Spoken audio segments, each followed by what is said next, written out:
This is Dan Seifer with The Verge, and I'm taking a look at the new LG G4. This is LG's new flagship smartphone for the year. Obviously, replaces the G3 that came before it. It looks very similar to the G3 in terms of design. It's got the same size screens, 5.5 inches, same kind of overall shape. There's an ever so slightly, almost imperceptible curve to the device now, whereas the G3 was flat, but it's nothing along the lines of the G Flex or anything like that. So the screen itself is a new, what they're calling quantum IPS panel. It's brighter, better color reproduction, and more efficient than prior screens used by LG, and of course LG says it's better than any of the competition as well. It has the same QHD resolution, so it's 2560 by 1440 pixels. It's really bright, great viewing angles. In this limited time that we've had it, it really does look nice. It's powered by a Snapdragon 808 processor. It's got 3 gigabytes of RAM, 32 gigabytes of internal storage. LG claims that it is just as fast as the S6 in a whole variety of situations, such as opening apps and opening your camera and things like that.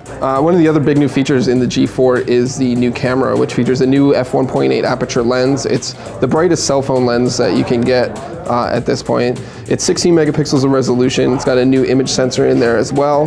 The G4 still has the laser autofocus system that we saw on the G3, but over here on the other side underneath the flash is a new sensor that provides more accurate white balance and better color reproduction. LG says that this is the camera that will actually make you replace your point and shoot camera or digital SLR.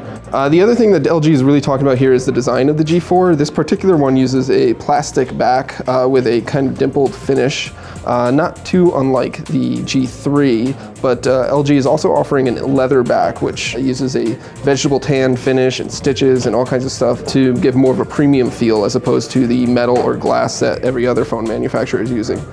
The back itself is still removable, so you can customize the different backs. You can take the battery out, you can SD card slot in. So the G4 actually has a lot of features that Samsung has taken out of its most recent phones. LG has decided to keep them for this year's model. For software, the G4 is running Android 5.1 Lollipop. It still has LG's interface and skinning on top of it, but the company says that it has removed a lot of duplicate apps. Most versions will only have one browser, which is Google Chrome, and it has a lot of other Google apps pre-installed, just like most Android phones today, as well as integration with Google Drive throughout the Gallery app and the Music app and other things. It still feels and looks a lot like LG's software. It really doesn't look too much different than the G Flex 2 or the G3 or anything along that line.